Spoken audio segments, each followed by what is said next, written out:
длительный срок лишения свободы назначен пьяному водителю, по вине которого погиб 11-летний ребенок. Шумерлинский районный суд вынес приговор 65-летнему жителю деревни Лесные Туваны Шумерлинского муниципального округа.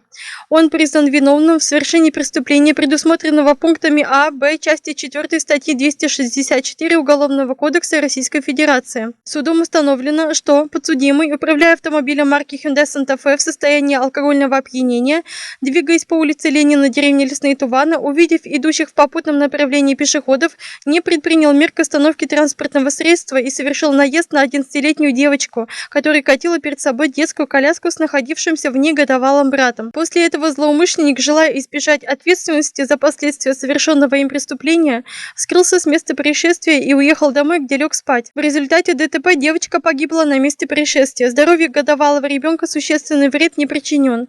В течение короткого времени сотрудниками правоохранительных органов был установлен злоумышленник, который был задержан.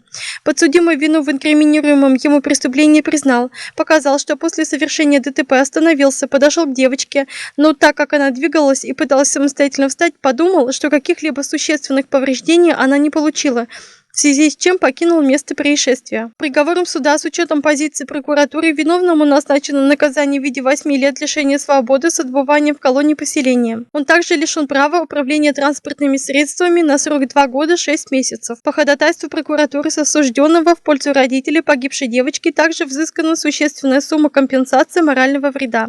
Приговор в законную силу пока не вступил. Алатырская межрайонная прокуратура направила в суд уголовное дело по факту применения насилия к сотруднику Росгвардии.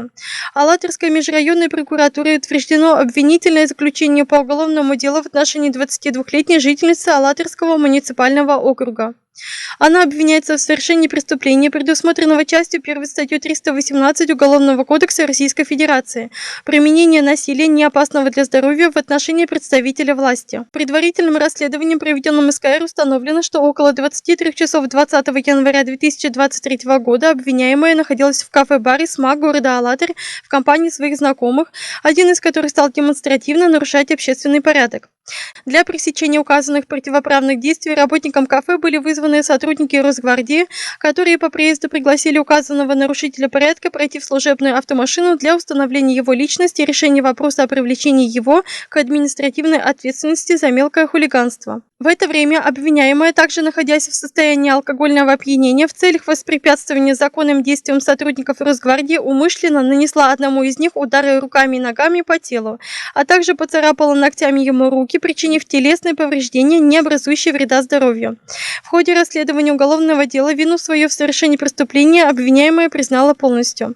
После утверждения обвинительного заключения прокуратурой уголовное дело направлено в Алатырский районный суд для рассмотрения по существу. Прокуратура Калининского района города Чебоксары провела выездную проверку хода капитального ремонта образовательных учреждений. Прокурор Калининского района города Чебоксары Евгений Уртиков провел выездную проверку хода капитального ремонта СОЖ номер 23 и СОЖ номер 38. Ремонтные работы на основании заключенных контрактов с Республиканской службой единого заказчика Минстрой Чувашии проводит ООО «Глобалстрой». Проверка показала, что подрядчик допускает нарушение сроков выполнения отдельных видов работ.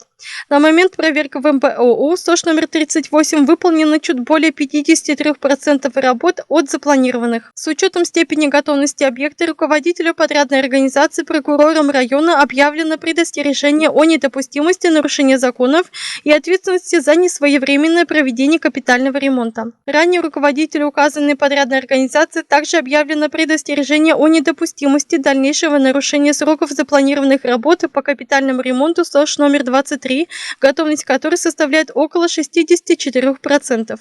Дальнейшее выполнение работ на указанных объектах капитального ремонта будет находиться на контроле прокуратуры. В Яльчикском районе местный житель обвиняется в поджоге дома своей матери из-за отказа дать ему деньги на спиртное.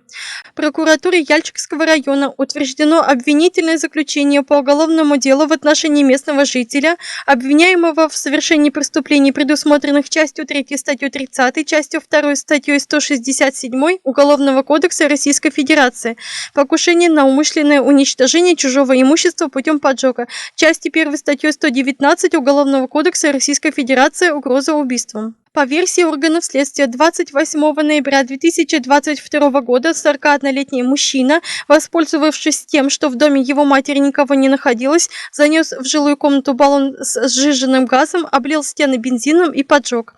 Огнем были охвачены стены данной жилой комнаты. Лишь благодаря тому, что хозяйка дома через непродолжительный промежуток времени обнаружила возгорание и с помощью соседей и прибывших на место происшествия работников пожарной охраны потушила пожар, полного уничтожения дома удалось избежать. Установлено, что мотивом к совершению преступления стала обида, вызванная отказом передать сыну деньги для приобретения спиртного. В ходе расследования уголовного дела также стало известно о совершении мужчиной другого преступления. Так, незадолго до поджога мужчина угрожал своей матери убийством. Указанные угрозы потерпевшая восприняла реально. Совершение данного деяния также было вызвано отказом матери оплатить алкогольные напитки. Прокуратура района, изучив материалы уголовного дела, приняла решение о направлении их для рассмотрения по существу в Яльчикский районный суд.